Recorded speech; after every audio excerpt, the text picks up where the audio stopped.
The future. The final frontier.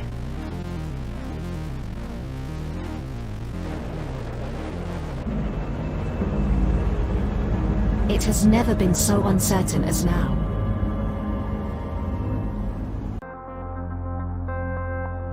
AI, VR, haptic wear, nanotechnology, mass destruction with a remote click.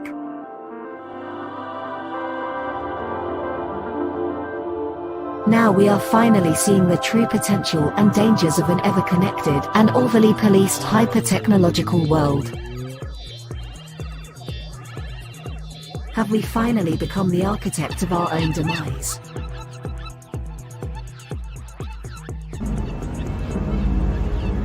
Is there still hope?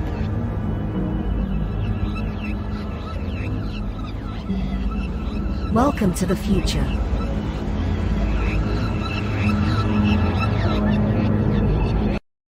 Welcome to Punk Droid.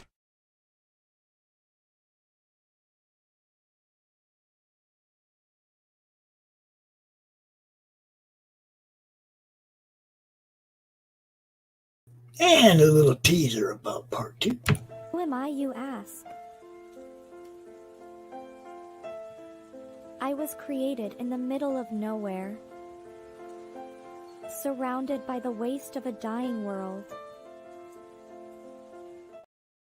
Ooh, doesn't that look good?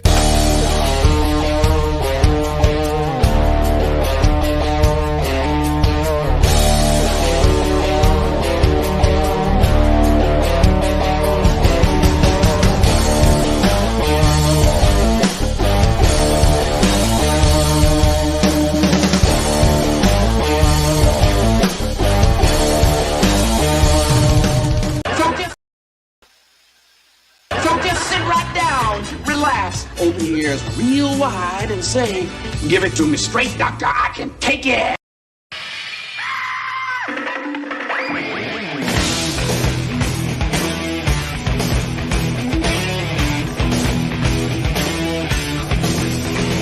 Kick the chocks out from under the wheels. Flaps up. No offense, Margaret.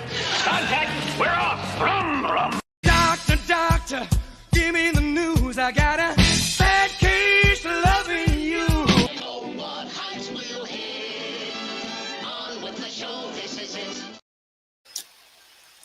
The doctor is in, baby. Let's get that thing out of my face. There we go.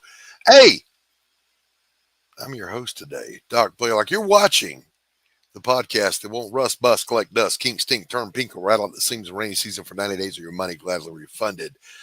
We have a plethora, a surplus of talented Brians in the house today. Who'd have thunk it? Look, my little brother's name is Brian, and I told him no one named Brian will ever amount to anything ever, ever. I was wrong, because this guy did. Welcome, Brian Christgau. Well, gee, man, I set the bar pretty low. What can I say? Oh, that's a lie. How are you, buddy? I'm all right, man. Hanging in there, a little loopy from constantly focusing on promoting the new campaign. It's like when I'm in creative mode, I'm in the zone, I'm in a beautiful place, and when I am in promo mode, I am frazzled. I could not agree more. It's when you're creating your baby, it's behold what I have wrought. And then when it's time to go out and show your product, you're like, yeah, no, can somebody else do it, please? I know. Well, look, creative people aren't necessarily the best business people. This is right? true. This is we true. know this. Neither are promoters, just saying. I hear you, Pops. I hear you. Let that guy in here. I hear you, Get man. Get out of here. Vicious looking character. I know. Shady dude. It's like Preston Acevedo and I are planning on working on some IPs together, creating some original stuff as a team. And he's like, here's the deal though. And he's telling this to me like he's breaking it to me gently, right? He's like, I'm gonna handle the business side. And I'm just like, Duh. Yeah. Please. Let me explain my response to that. Don't you threaten me with a good time. You're not scaring me one little bit. You're not scaring me one bit. Yeah, I'm blessed to have someone handling, all I got to do is make the product. So you've made a product, Brian. Now, I made a couple. Yeah, man. Let me back up for those that might not know. Why don't you give people a little 411 about what you've been up to for the last, I don't know, decade or so? Yeah, I've been doing a book called Six Gun Gorilla: Long Days of Vengeance. And it's been like now I think like a 12-year journey, which just blows my mind. And anybody that's out there, I mean, you know how we roll, right? When we have people that are coming in the door after us and they're kind of like, you know what? I used to have this dream of doing a comic book. I'm thinking about maybe doing it now, right? Or even if you have people that are just like, have never even dreamt of it, but now they're thinking of it. Regardless, they get the thanks, Pops. We roll out the red carpet for them and kind of, let them know, like, teach them with our successes, but especially our blunders. And yes, Lord. You watching right now, if you are going to make a comic book, don't start with a fucking 10 issue arc, okay? Don't do 10 issues. Do like a done in one, or maybe 3 to 4 issue limited series or something. Don't create like this big epic that's going to take you over a decade to finish. Otherwise, well, otherwise you'll end up like Brian here. Brian is only 18 years old, and look at him. Look at what happens when you start one of these long ones. I know. It takes a little something out of you, man. It takes a little something. I'm only 23 myself. Hey, man, look. People think I'm in my 40s.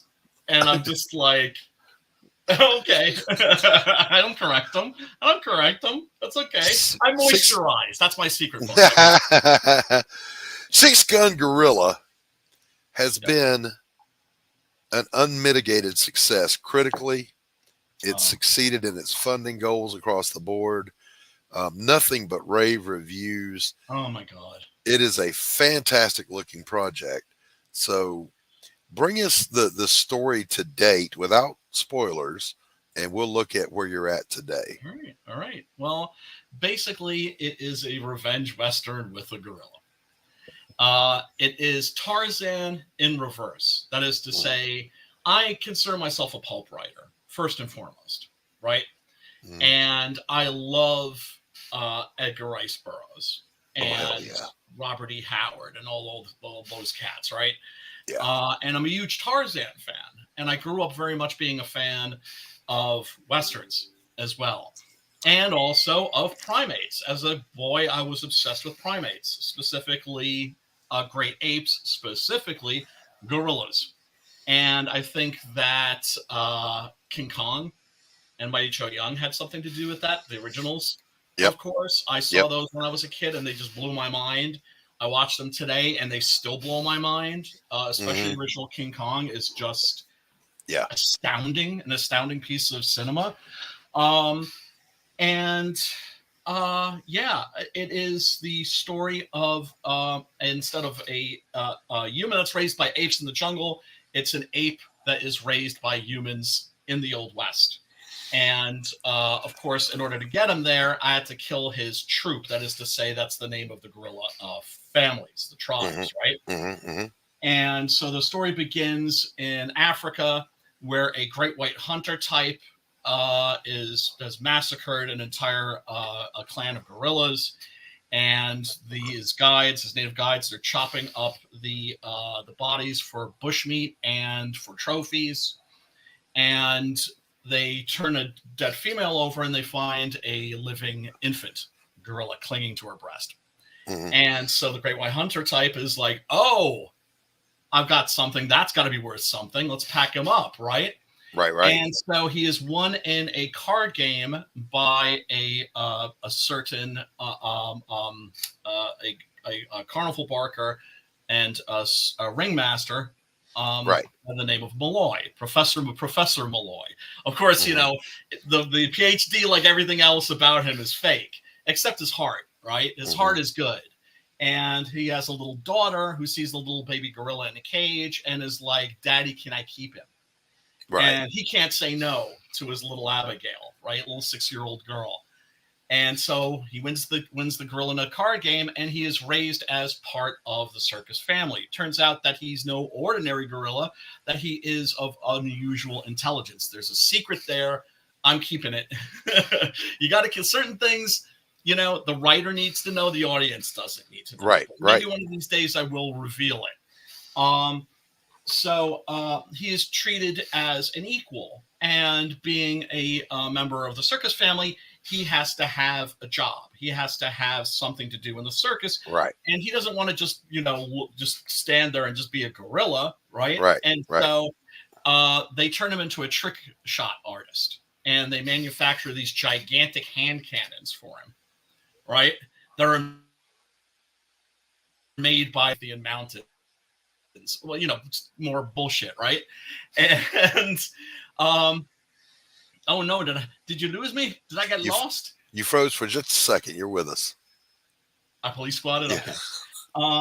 So the circus family that he belongs to, they're in Texas. They want to stay as far away from the Civil War as possible because that's going on when the story takes place. The story begins in the last year of the Civil War, and you know, unfortunately, the Civil War finds its way to them in the form of a German-Italian immigrant by the name of Giuliano Schmidt, who is a Union spy, and so that ends up bringing the wrath of the bad guys down on Kumba, and that's the name of our 6-gun gorilla, and his human family, and a horrendous tragedy occurs.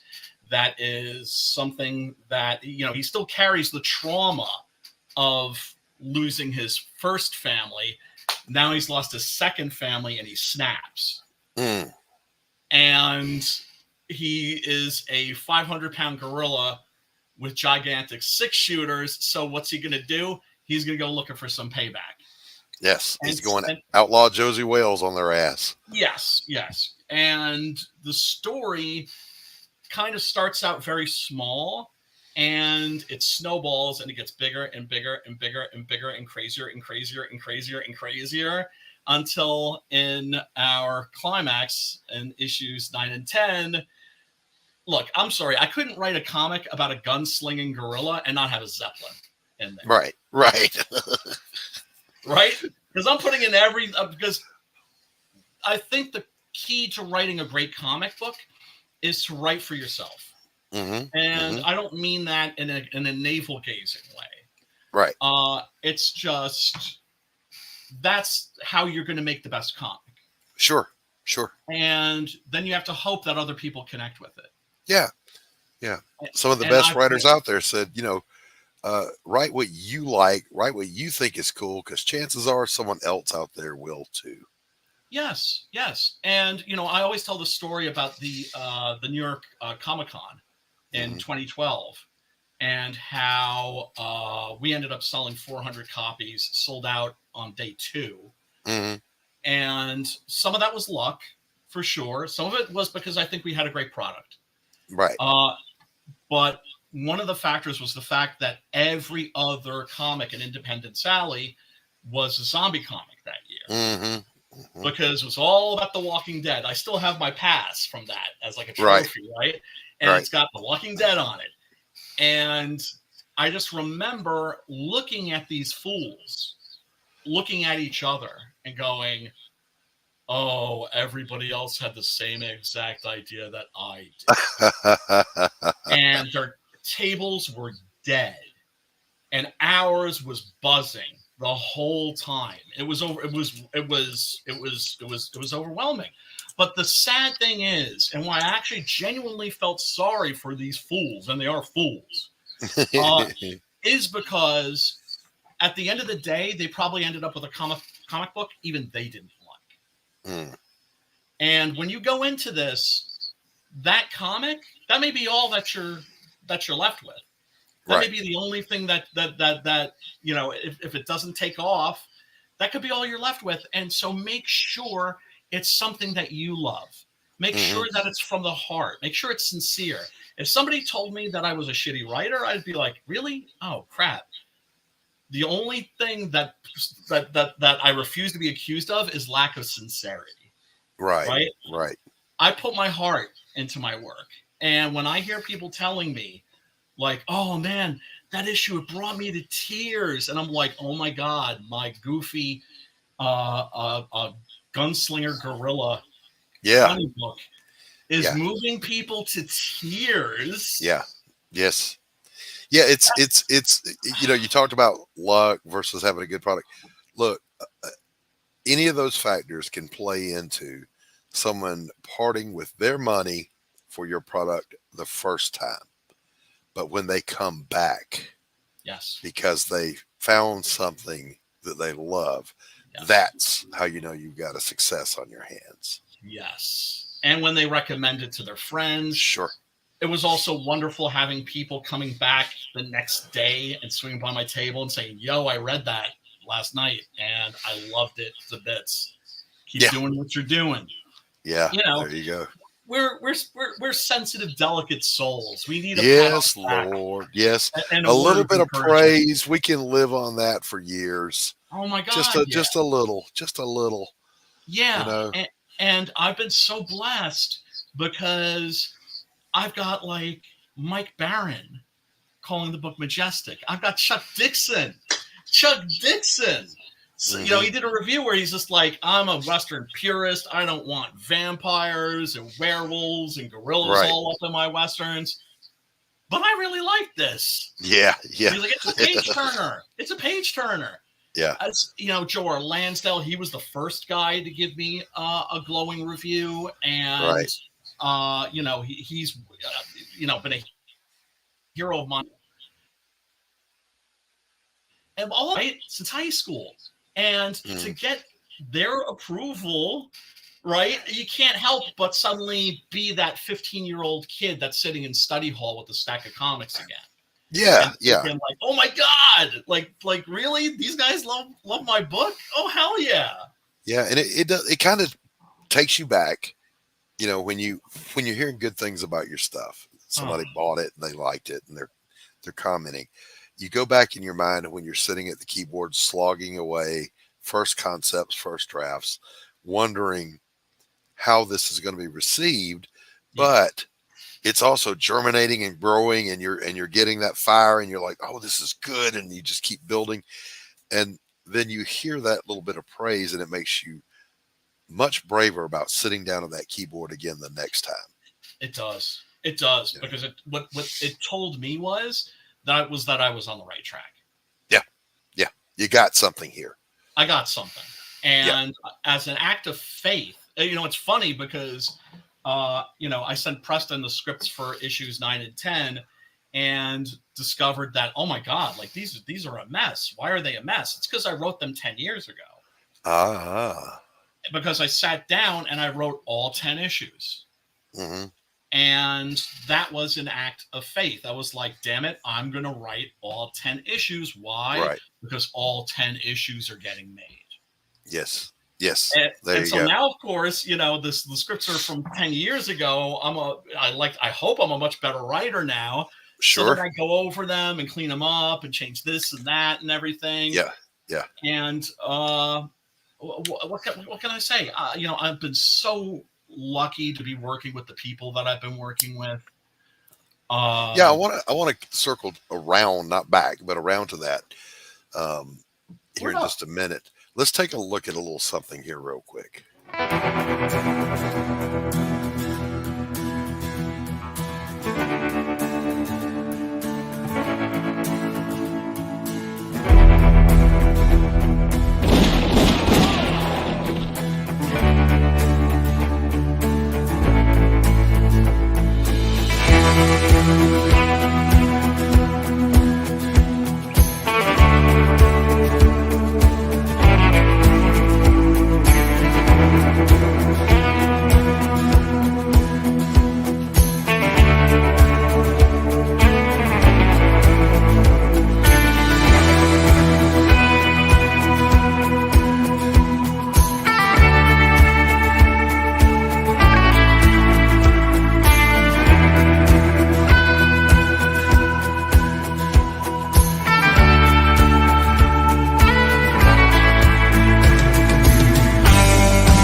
Hoo-wee.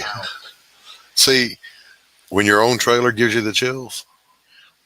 Well, I mean, my friend Von Klaus made that for me, Right. and did a beautiful job. That's the second trailer, because I was always showing the first trailer, which was fantastic, but that was all art by the previous artist, Adrian Sibar, who unfortunately passed away. Right. And like I always say, that's going to make that every victory going forward is always going to be a little bittersweet, because Adrian's not here to enjoy it. Sure.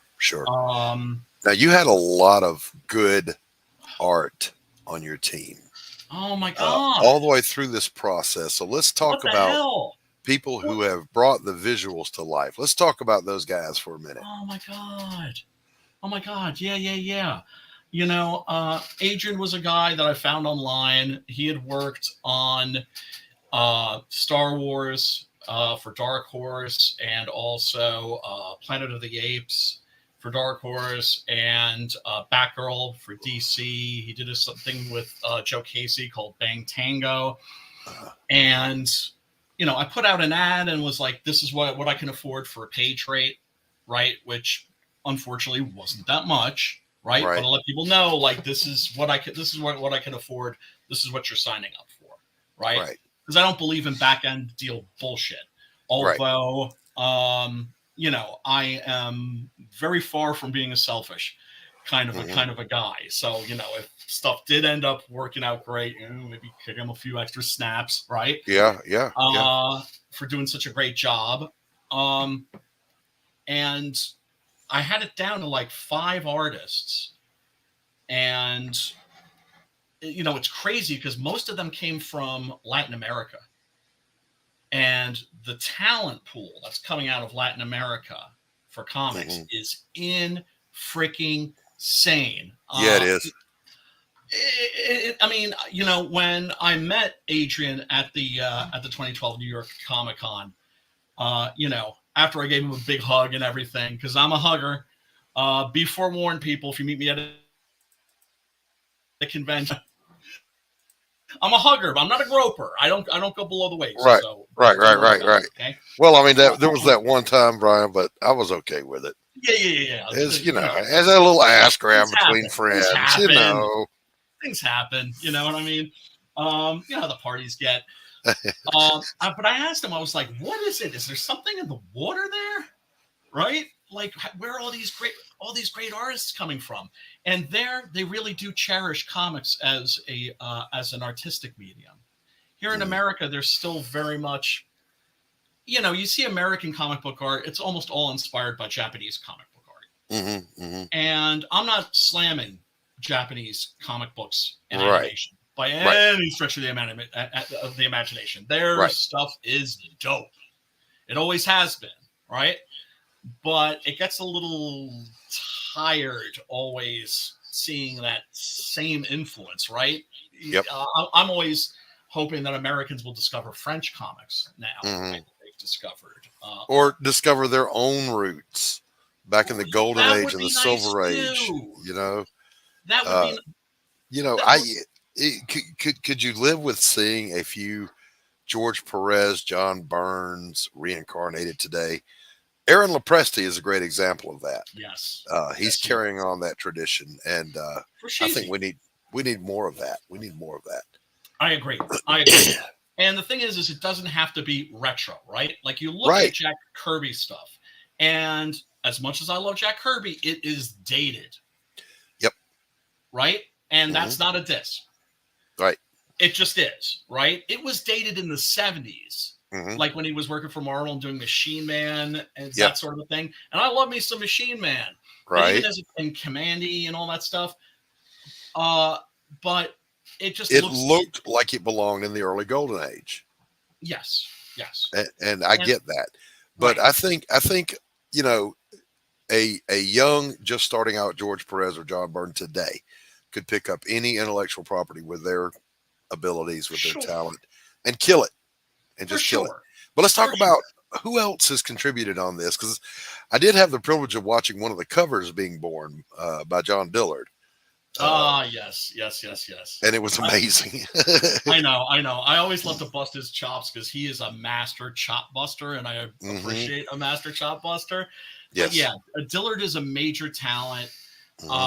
When I ask an artist for a cover, what I usually like to do is tell them I've got ideas, but you do you, boo.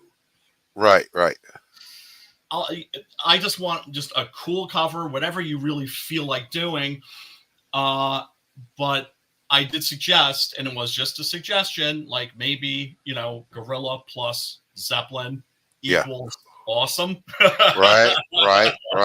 Because the thing is, all through this series, the Zeppelin was like, a surprise that I was just waiting on to spring on people. And it appears in issue 8.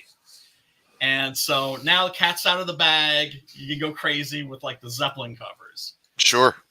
And he gave me this absolutely beautiful cover.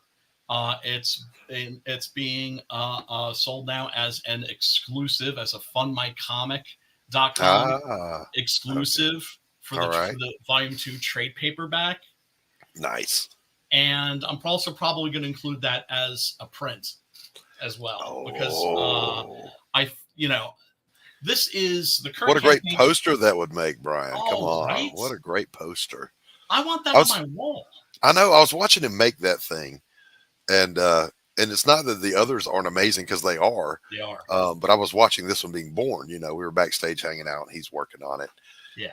And I got such a vibe from all those old pulp movies. The Rocketeer, the climax of the movie, The Rocketeer, all of that was just, I was like, I need this hanging on my wall back here. I know. I need that. Too. I know. So, well, yeah. So maybe, I don't know, maybe get with Dark Gift about making it one of these satin posters that never tear. Ooh. They last forever. Those are kind of bitching cool. Yeah. Yeah. And believe me, I would buy one from you. But anyway, you got John Dillard, and who else has contributed on this thing artistically with the Preston Acevedo, of course, is on the interiors. The cover for issue number 10 is by my good friend Simon Poitier. I'm a big fan of the Italian westerns in particular, although I love obviously the John Ford movies, the Howard Hawks, right? I love there's great westerns since there's been westerns. Yes. But I have a little bit of a special affection for the spaghettis. Yes. And I have a folder that's full of files, pictures of spaghetti western posters, which back in the day weren't photoshopped pieces of crap like they are nowadays. They were painted. These beautiful paintings. Yes, they were. And they were amazing. Incredible, right? Yeah. And so I showed him the one from Day of Anger with Lee Van Cleef and Giuliano Jama. And he was like, of it. Yeah. Right? Where Lee Van Cleef looks like this giant that's looming over the town with guns blazing and bodies are dropping in the street. And he did an absolutely beautiful cover for me. Yeah. Matt Slay also did a really beautiful piece. That's going to be offered at some point as a variant cover, because I was going to do it just as a print. Nice. But I think it needs to be a variant cover as well. I'm not a big guy with the variant covers. Right. I know you're not, but still, when you've got this embarrassment of riches, yes, it's exactly it's a crime not to put it out there. It's got to happen. It's got to. I know. And Matt made this beautiful, beautiful, beautiful piece. And I'm like, well, I'll make it like, the cover of issue 10. And I thought, no, I think maybe the Sim cover would be better for issue 10. And so I made it as a print, but I think it also needs to be on a book. Listen, you got to listen, Brian. So as soon as you're done here, you hit up Anthony Romano, talk to him about getting some of these satins done. They're 24 by 36. They're movie posters, but they don't tear. They'll last forever. Right. Get with him. Get some of those made, man. Hey, do me a favor, Brian, as we're talking. Pull up your campaign and share your screen with me. You got it. Because I've only got the one working monitor at the moment, and I can't navigate back and forth. No worries, Boomer. No worries, Boomer. Yeah, shut up. Hey, man, look, I'd be lost without my millennial friends. Yeah, right? yeah. My wife is my tech genius. If she can't figure it out, it can't be figured out. I was going to tell you while you're doing that. I have a friend of mine whose mother worked for TBS, for Ted Turner, and was working for him when he bought all those back catalogs of those old movies. And in the headquarters building for Turner Broadcasting was this huge archive of the original movie posters, every one of them they could get their hands on. And I'm talking about, I saw the original movie poster for Casablanca.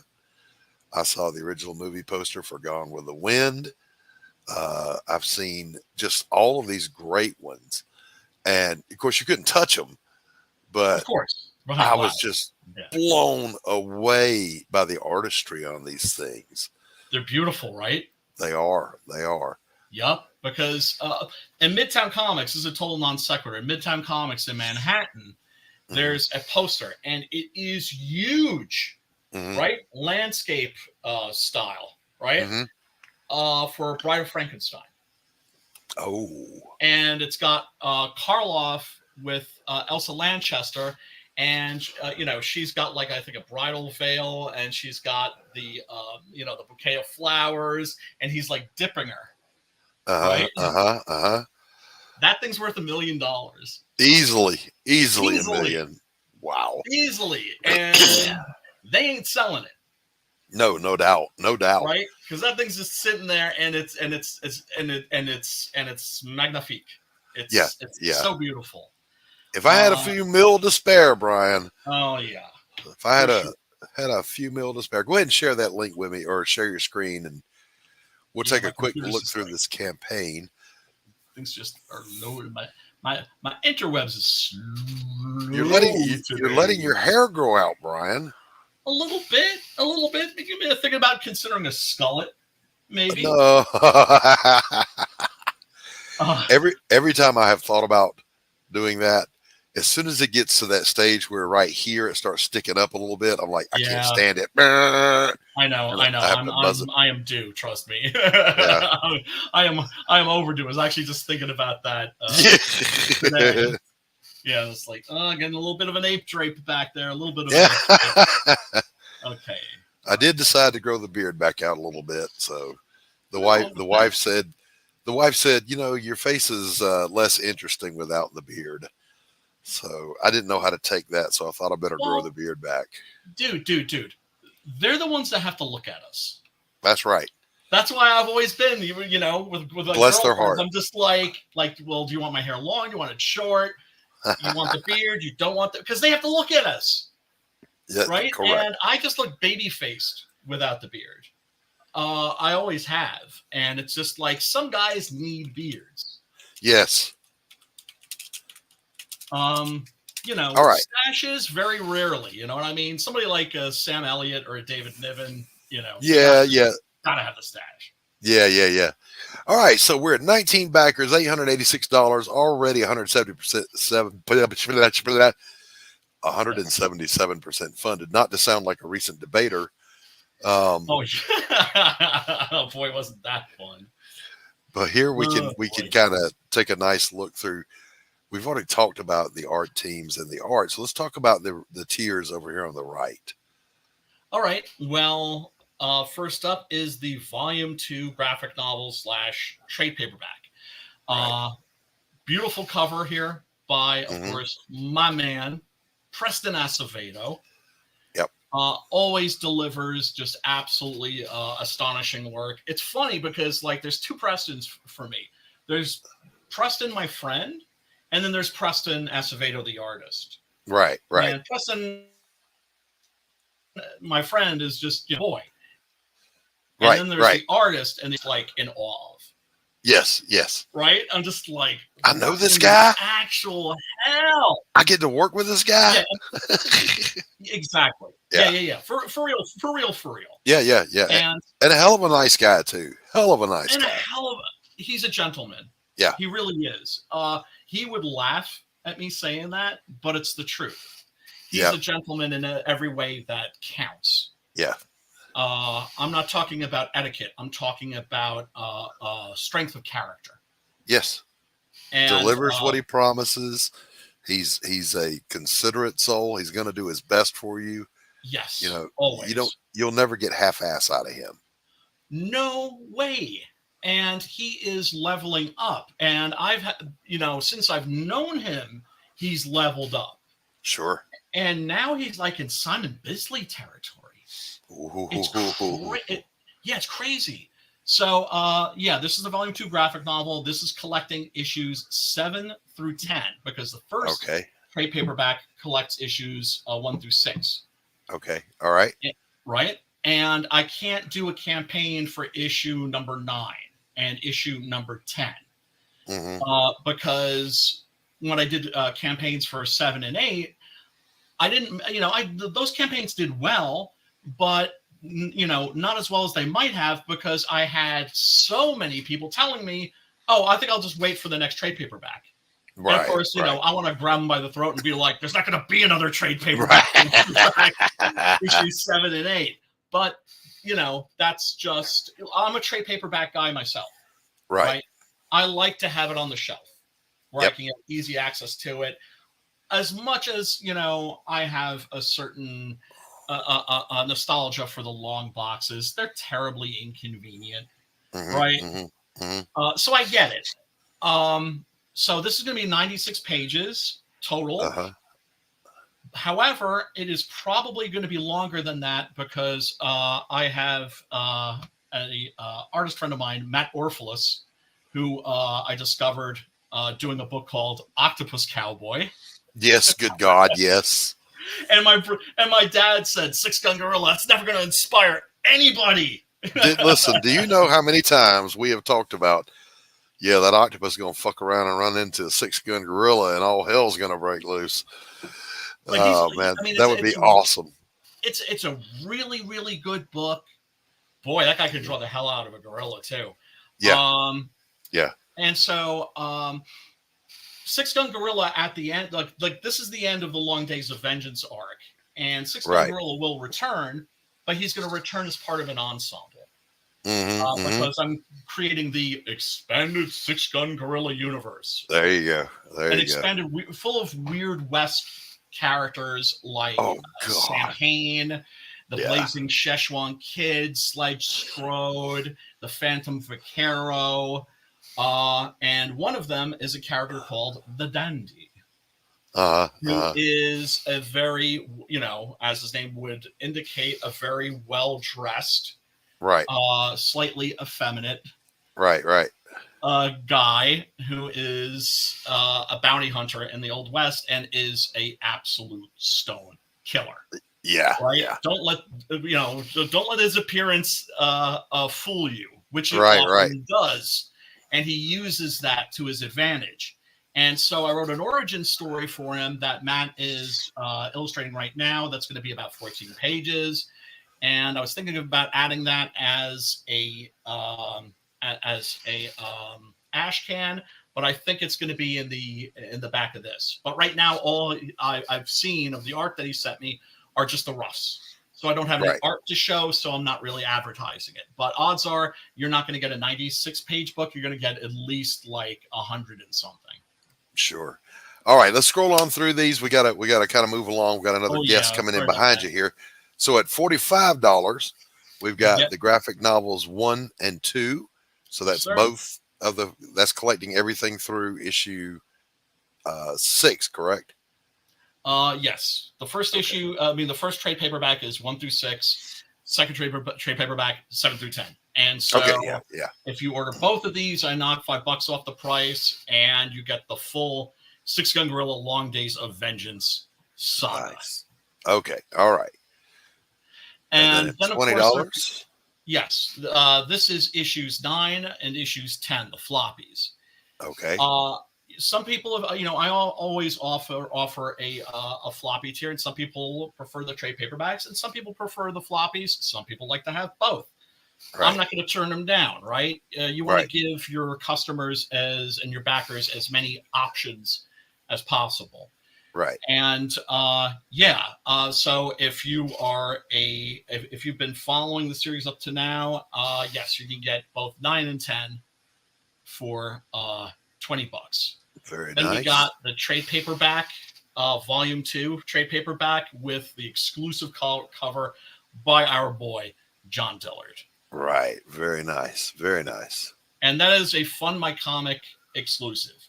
Right. I am running an active Indiegogo campaign for this now, but all you can get there are the trade paperbacks. You want the cool stuff, you want the fly stuff, Fund My Comic book.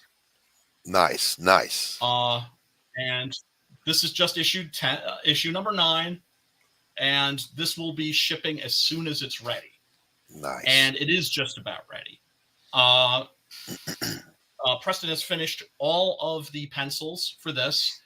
Colors are well underway, as you can see right here, and the letters and everything like that. Issue number 9 is pretty much done. Very nice. So these are the first 9 pages right here. Hey, Grey Wolf. What up, Grey Wolf? Looking good, man. As always. I mean, I don't expect anything less than just a great looking product and a great read out of you, Brian. I mean, thanks, Brian Christgau does not deliver garbage, boys and girls. He delivers. Well, look, the most important thing in this process is you have to deliver a quality product. Yep. That's what's going to keep people coming back. Right. For more. And I'm very, very, very fortunate that people like my stuff. There's a floppy pack for $85. Oh, and then of course there is the 3D printed figurine for $45. And this is not a piece of junk.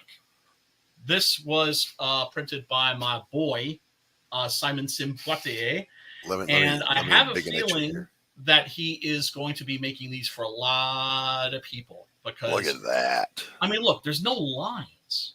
Right. I mean, there are here on the base, right? Where they should be, yeah.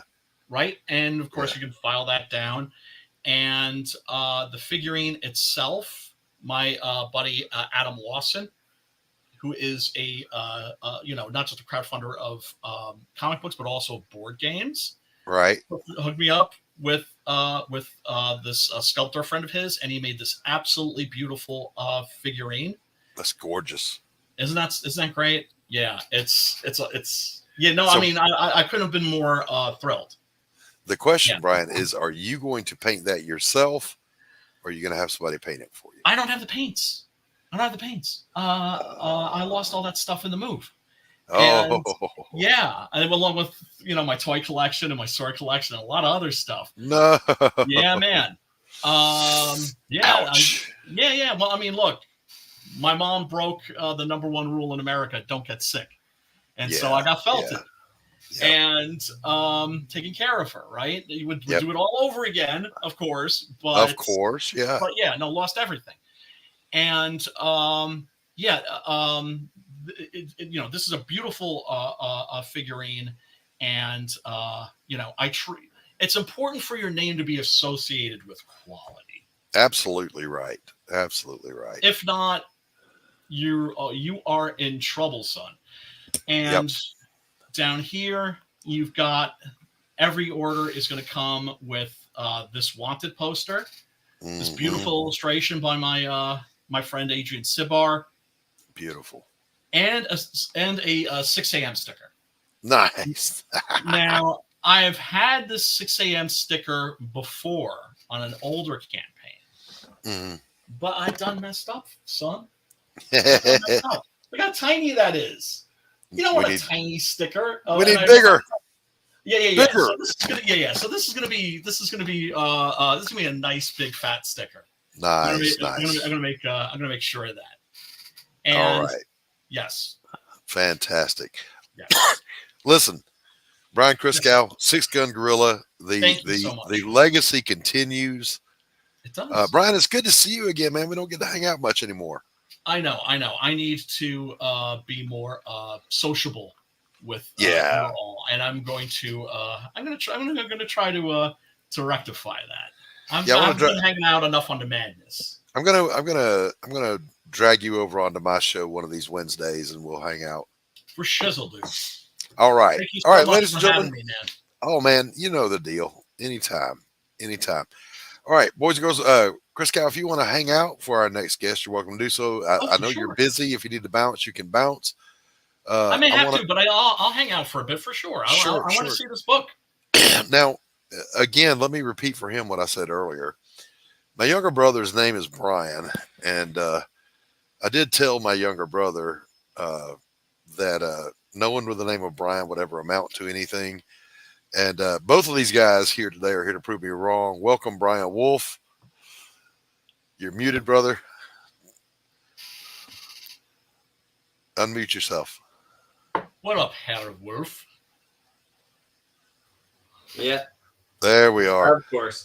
Herr Wolf, welcome. So, Christgau, Wolf, Christgau. Hello. A pleasure to meet you, sir. Pleasure to meet you. Your What a book good, looks great. What a good name that is, Wolf Christgau. Well, I was always mad at my parents for not giving me like a really ethnic German name, like Wolfgang. Wolfgang Christgau. Yeah, let's poor, but whatever. They gave me an Irish name for some reason, but it's all good. Now, Mr. Wolf. Yes, sir. But before we start this little interview thing here, I want to tell you, we were looking through some of the campaigns that are running, and I came across yours, and we were talking about it. I'm like, I like every damn thing about this. I appreciate it. So before we dive into that campaign, there's two things. One is, Brian, go ahead, Christgau, hit stop sharing for me so I can free up that slot. Oh, I'm sorry. No worries. And Brian Wolf, I'm operating at a deficit on my monitors. So if you want to share your, open your campaign and share your screen, we can do that. But before we dive into your campaign, let's let people get to know you a little bit. Who are you? And tell people who you are and what you do. My name's Brian Wolf. I live in Orlando, Florida, just north of it. I'm a sole comic book creator. I write, I do the art. I've taught myself every little part of it just so I could tell these stories, that I keep racking up in my head and putting down on paper. I've been writing for a number of years. I was a playwright once upon a time, and I taught myself to draw because comics was the only way I could find a medium that I didn't really need to collaborate to get my stories done. Sometimes working with other people can slow things down in a way that my brain just wants to create. It wants to put stuff to paper and get it out. So Yeah. I totally get that. I'm a writer artist. Yeah. So I'll ask you the same question that I tell other people about this is the artist me hates the writer me. Oh, yes. Because when I'm drawing some of the shit that I put in the script, I'm like, why in the hell did I say, let's have a fight in a staircase? Right. Ah! Yeah, I get it. In fact, it's been holding me back for a lot of years to write something that I didn't think I could as an artist do. Right.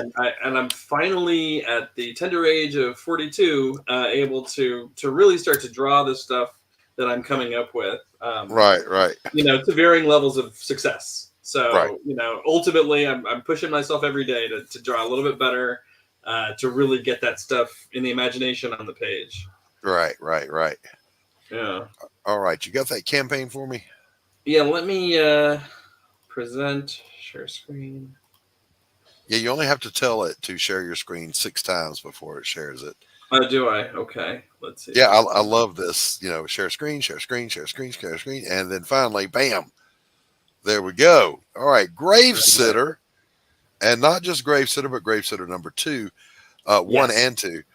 I was about to say, I never saw number 1, and I've been watching Fund My Comics since it started. So it was out there in March. I had a successful campain. Ran for 35 days, but I wasn't really getting on people's shows like I am now. I wasn't really, it was a lot of just people I knew, I think. And Right. And now I'm really just trying to get it out there, branching it out Yeah. to everybody else. Yeah. And, Now, tell everyone the premise of Gravesitter, and then, but before you do, I want to say this art style. We were just talking right before you popped in the back about a little surplus of the Japanese influence going on right now with most artists, Mm-hmm. and that we really need people that have that aesthetic that came from like the Silver Age with George Perez and John Byrne, Neil Adams, and here you are. Yeah, very, very lovely traditional style, wonderful inks. I like everything about what I'm seeing in your art, my friend. It looks great. Yeah, I appreciate it. I think like Neil Adams, Art Adams, they're my guys. Neil Adams borrowed a pencil from me once. It was a highlight of my life. Nice. Yeah. So Gravesitter's it's really about that time in your life when you're in an artistic endeavor. Your friends are getting older and pulling away from you, the people you used to do this stuff with. And my main character, she's a rock star, but in a very small way. And, her night job is this kind of unusual job, where she is in the most haunted graveyard in Los Angeles. And in that job, she's supposed to keep the dead in their graves. Her friends throw a party for her as she turns 27. A great year for rock stars. Yeah, boy, the 27 Club. And that night, it just happens to be they throw it at her place of work. And then this is a night when cultists sort of do their thing. Here's a cultist member here. Yeah. And start raising all the dead and serving up people on a platter. And it's a series that takes place over this one night. As it sort of gets deeper and more crazy. Yeah, I'll get down there in a minute. Love this art. Yeah. I appreciate it. Is this not what we were just saying, Christgau? This is exactly what we were just talking about. Yeah. Yeah, so Gravesitter 2, yeah, this is and I love that you're playing with the 27 Club. My son is an epic guitar player. And of course he's 33 now, but he was like back in the day, he goes, Daddy, I'm gonna be in the 27 Club. I just know it. I'm like, no, you're not. No, you're not. I didn't know that was a thing, the 27 Club. Yeah. A lot of famous musicians have kicked it at 27. Yeah. Oh, okay. Randy Rhoads, right. Jimi Hendrix, Janis Joplin. That's right. A lot of them. Yeah. And it's and really, and that's just a part of it. I mean, to me, it's really about it's like a slice of life thing for me, but with zombies and vampires and mummies and banshees, and it just goes crazy from there. So each issue is kind of goes deeper into not only her relationship with her friends, but also into this mystery that's unfolding over the night. Okay, so I have questions. Yes. Okay. Does she like, because she's working at this one cemetery, even though it's large, it's haunted, does she like know these zombies or ghosts by name? She has a binder that her uncle, who was the previous caretaker and is her boss essentially, has kind of put together for her, and that's what she works off of. Just imagine any job 9 to 5 where you just have to clock in. That's her job. Yeah. So she's putting out fires. Now, are these when they come out of the graves, are they zombies or ghosts? Some are, mostly it's the undead. I do later on sort of play with more like ethereal things, but as it starts, it's zombies, it's ghouls, it's And is it bonk? Get back in your grave. You're supposed to be dead. Some things you have to deal with different ways. So I gave her this weapon, I was inspired I was just drawing one day and I kind of drew this shovel and I was like, it could be kind of an axe and then it could be kind of a thing. And that's sort of like the aesthetic of it. Right. Yeah. And I was inspired by this Italian horror film called Cemetery Man. Della Morte. Yes. Yes, that's the one. Yes. Where this guy has this unusual job, where the dead just come back in this graveyard, and then just sort of my wish to write a story about, people that I know in like a music scene and kind of what that life is like, and right. put it all together. That's awesome. That is truly awesome. What a great idea. What fun it is. Walk folks through the campaign here and show them what they can get. Yes. So I don't offer a ton of stuff the way some people do, but I do believe I've got great rewards. Okay. So yeah, he'll start here. So obviously we all have our PDF. I've got my bundle with the first and the second.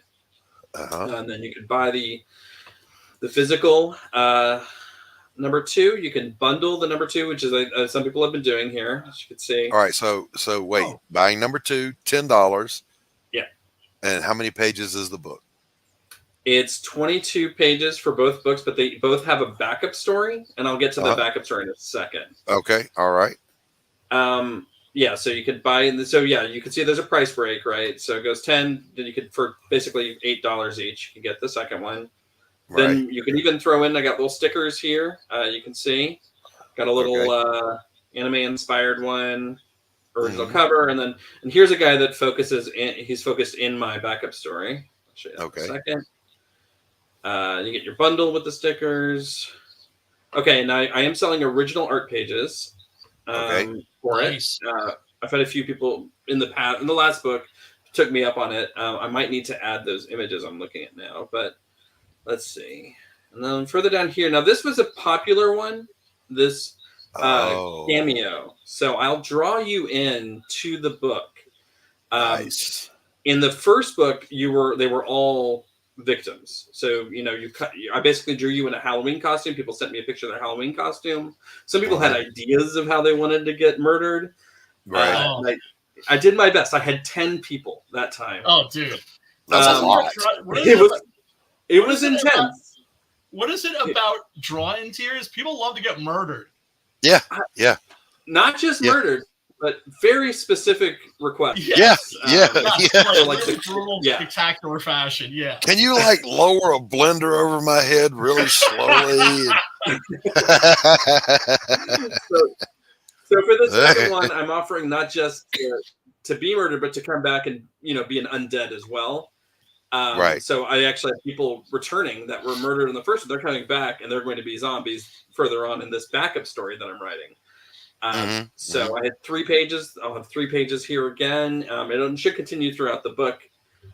And I did have this exclusive poster. It is now no longer exclusive. I mean, nobody can get it anymore, but I had a few backers for that.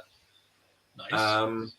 And that is, so those are my rewards. I'm blessed that I've already reached my campaign goal. Fantastic. At this point, hell yeah. Yeah, at this point, I'm just trying to cast it out as far as it'll go. I'm trying to get to conventions. I'm kind of just starting my comic journey, even though I've kind of been in and out of it for the last 20 years. I'm really just kind of now starting it in earnest. Yeah, you've definitely made a splash here with this. I appreciate it. Great looking project. I like the premise. Go ahead, Christgau. Oh, he froze up again. I hate it when that happens. Yeah, I got really creative with some of the things I was doing. Trying to start off. Look at. I don't know if you saw this VHS inspired cover. I love it. Oh yeah. So I might do that as an exclusive print. I don't know yet. I just really wanted to have it. It's great. I love it. Yeah, I love it. Badass, man. I love it. I might in the future for a future comic, literally put sleeves of that in a VHS tape and put a little cartoon on a VHS if possible. Here's my little cartoon I made. Would it be great if I may steal this idea, either CD cases or all VHS cases, get some of those blanks, do original art for them, and pack the inside with goodies. That would that's what I was thinking. Campaign. Basically that, yeah. Christgau, what do you think, man? I sourced them. That would be fucking epic. That would be amazing. And nobody's done that either. I'm doing it. I'm doing it on the next pariah. Damn it. I'm doing it. I didn't think about it until I drew that picture. But then I thought of it. I was like, oh, I love this animation here. Yeah, I hand drew it. It took me too long. What? Animation is slow? If you told me that, I also love her weapon. That's the first time I ever animated. Yes, anything. I do too. I do too. The shovel / spear / axe. Yes. Great design. Great idea. It breaks apart. It has a chain in the center, so she can bind the things get as out. well. Get out of here. I love it. I try to think of everything. Yeah, boy.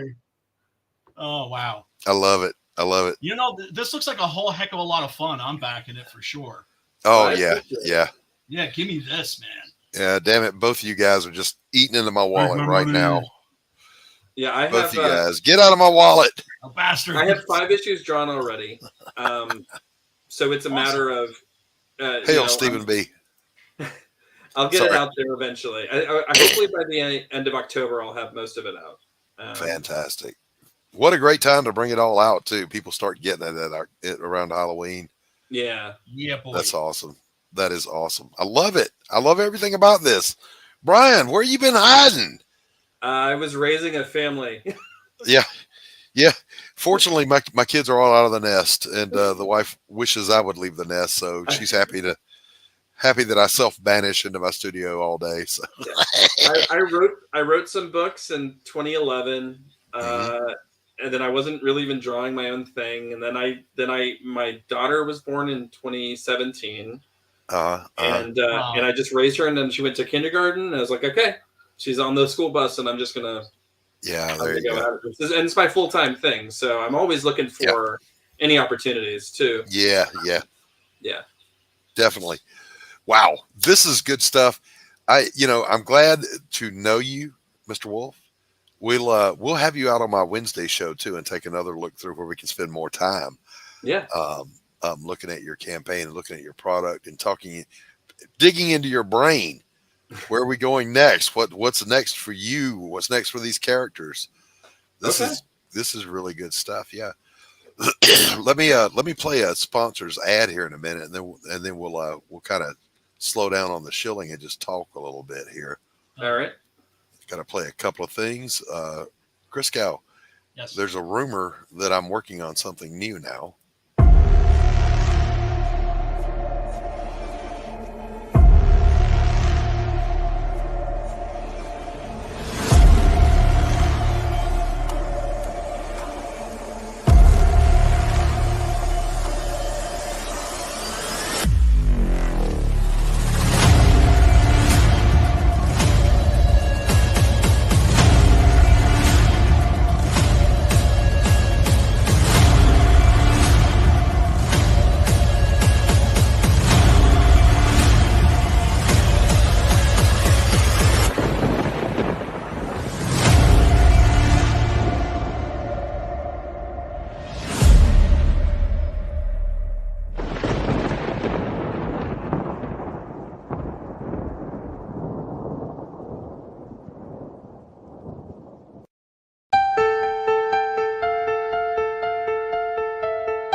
Getting it done. Yeah, man. Getting it there.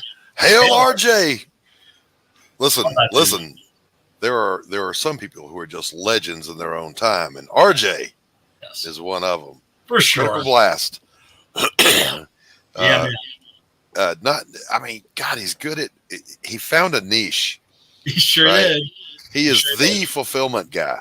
Yep. He is that guy, but he's also a publisher. Did you guys know that? Yep. He's doing publishing now and killing it. Yeah. And an accomplished writer and an all-around nice guy. all around Yep, nice guy. yep. Another pulp guy. A pulp guy. He wrote a couple of the Destroyer novels, I believe, right? That's I awesome. think so. I Remo think so. Williams, yeah. I was going to tell you, Brian Christgau. Yes, sir. I can't just say Brian. You know, No, I did. obviously. I did because no Brian will ever amount to anything. Oh, my brother's going to make me eat crow now. You know, I was doing a novella with the Damn Dirty Thing campaign, and I was frustrated because Google kept telling me that at my current word count, I was sitting at around 65 pages. I'm like, that can't be. I've done books before. I know where I should be. And I got frustrated. And the other day, as I was wrapping it up, I'm writing the very last scene.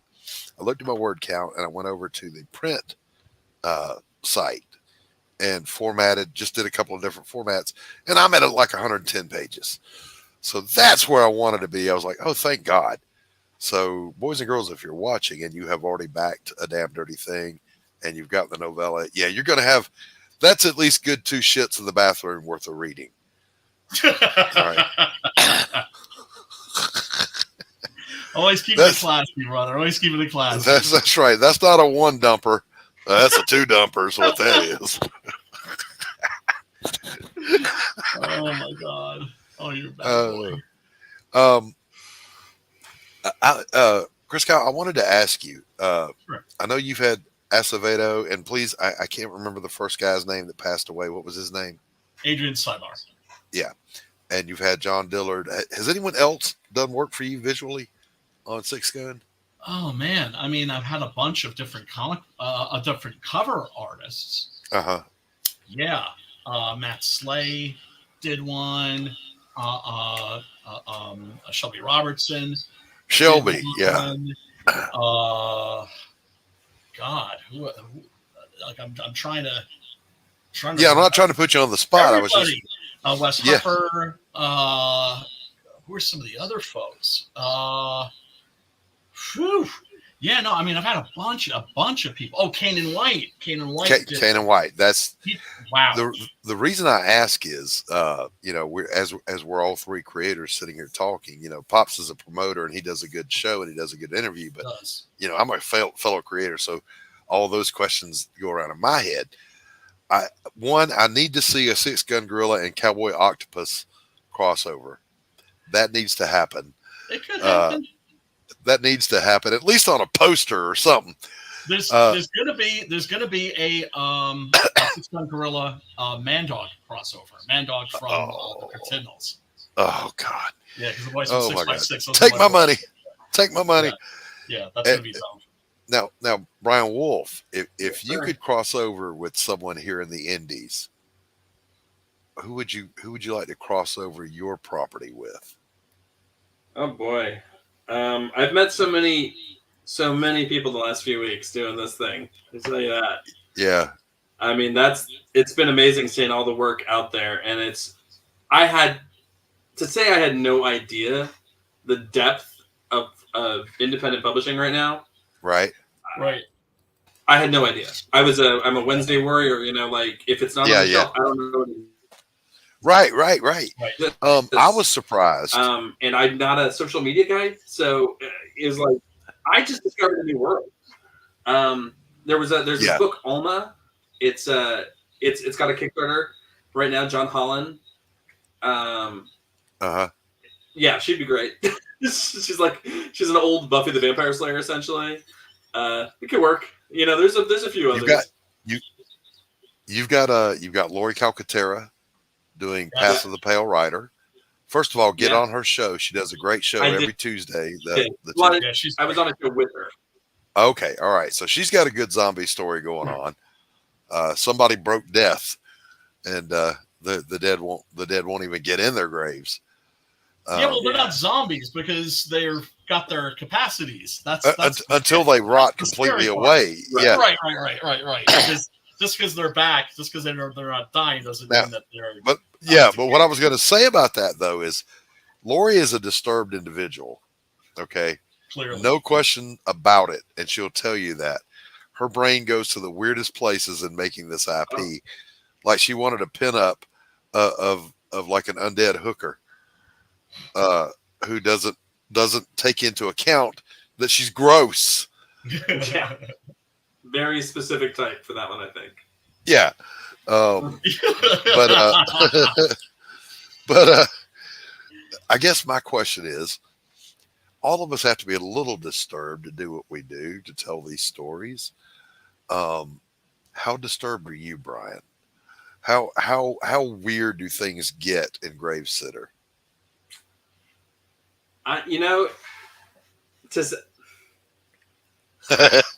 ride the line at PG-13. Okay.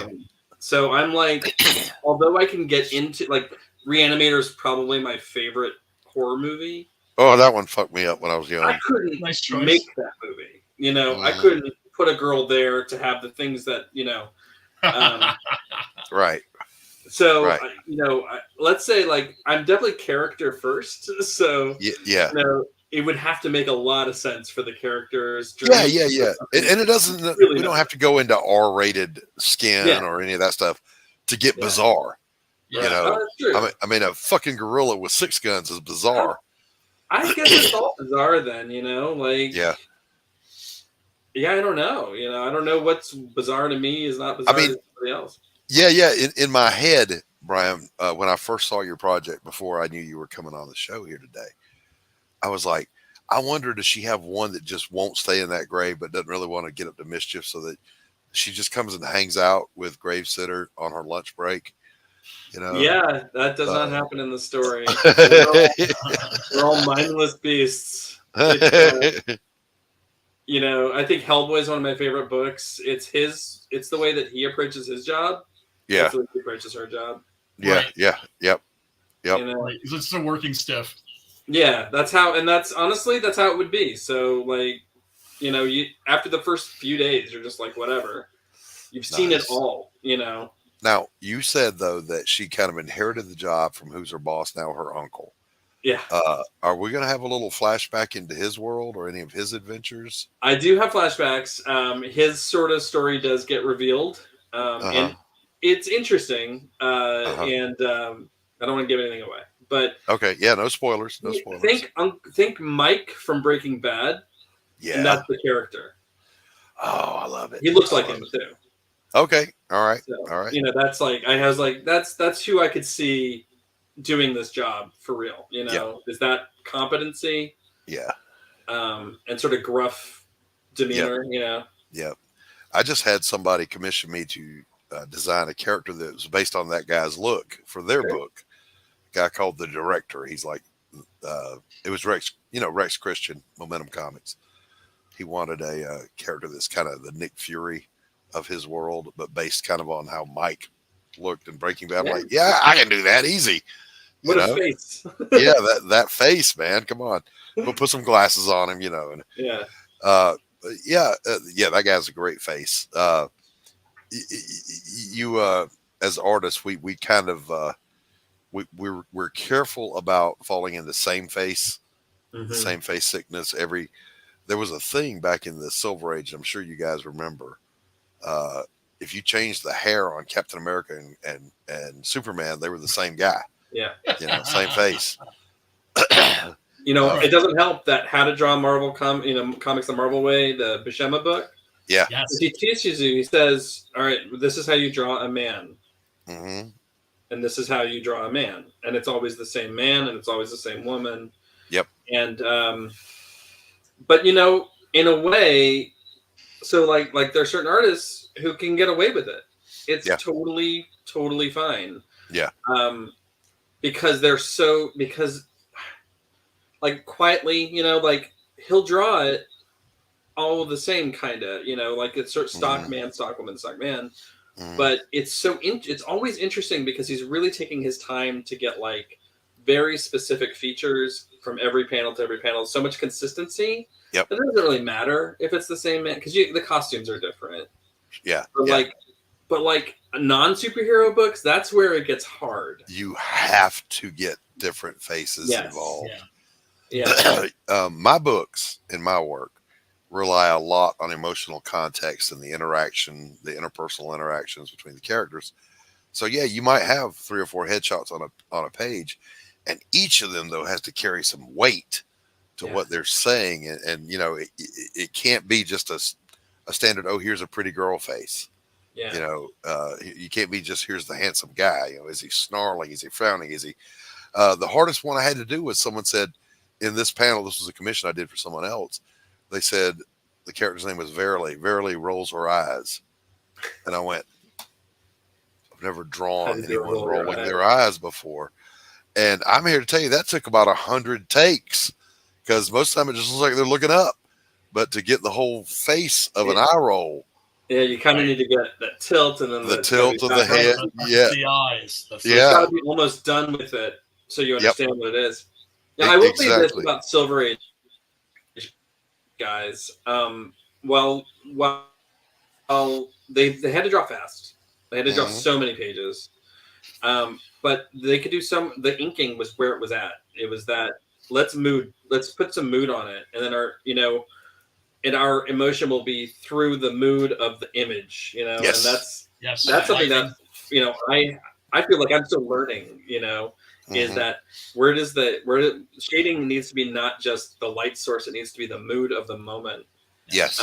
Yes. When Koepp is holding his dead keeper, Christgau. Yeah. That one drawing, the emotion on that face. It's a fucking gorilla face. And there was so much emotion in it. I was like, oh my God, man. He knocked it out of the ballpark with that. Oh, man. Yeah. Super lucky. Well, I mean, you know, it can be difficult for some artists to do emotional nuance, right? Right. And then so much comes down to lighting, angles. You look at Dr. Doom, for instance. And, perfect. You know, and who's wearing a mask that doesn't move. Yeah. So it's all about how you're lighting it, the angle, to convey the emotion. Yes. Same thing with V for Vendetta. Same thing with Vader. Yes. You know, these Iron Man. You know, how do you draw a surprised expression on Iron Man's face? Well, they did it. Right. I'm reminded of a classic French horror film, and there aren't that many. Right. Called Les Yeux Sans Visage, The Eyes Without a Face. Yes. And in it, the actress Edith Scobb performs without a face. She does the entire performance with a mask, and she only has her eyes. Yes. And it's an incredibly nuanced performance. Yes. Yeah, that line, by the way, is sung in the background of Billy Idol's song "Eyes Without a Face." Les Visage Sans, whatever you just the girl in the background. That's what she's singing. The girl in the background, when you hear that wispy voice behind it, that's what she's saying. I did not know that. Oh, layers upon layers here on the Monday Madness, boys and girls. You won't get this kind of commentary anywhere else. Emotion is very important. Emotion is very important, and you just hope. I'm not an artist. Any comic book writer that's going to be honest with you is going to tell you the reason why we write comics is because we can't draw them. But we all have stories to tell. Well, we all have stories to tell, and also, as my boy Preston likes to say, when you're working when you've got a comic book writer and an artist, you've got two storytellers. Exactly right. And so you're relying on your artist to deliver that. Yes. Yeah. There are pages like if I was writing for another artist, I would be very free and open on this, but maybe in this one panel, I've got to have this facial expression.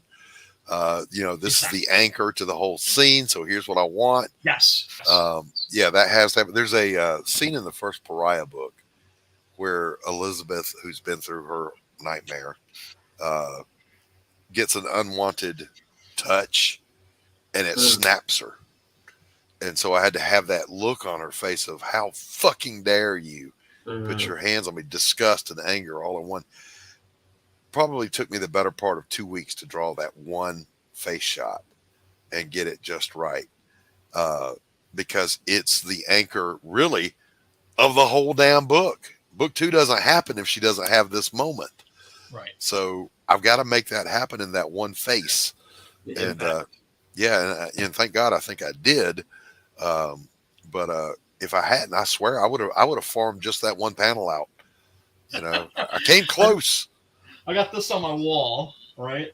From my boy Preston. Hold on. And this was an incredibly important moment. Now, anger is a really easy emotion to convey for actors, right? But this wasn't just anger. This was like, I'm going to fucking kill you. Yes. This is outraged anger. Well, I mean, just like I am going to tear you limb from limb. Yeah. And Koepp is not that kind of a guy. Yeah, exactly. But he has, but he has that in him. And then I also after that needed a shot of him looking just sorrowful, right? Where suddenly anger just drains out of him, and he's not pissed off anymore. He just feels a sense of loss and the senselessness. That bereavement, violence, right? And Preston delivered that. Yeah. So Preston is good, by the way, on faces and emotional content. He's good at it. He's good at it. Fantastic. Dillard is really good at it too. Oh my God. I mean, some of his buckler stuff. Yeah, but don't say that too many times. He's already got a big head. Oh yeah, no, that's right. Yeah, I'm sorry. Yeah, Dillard. You suck, Dillard.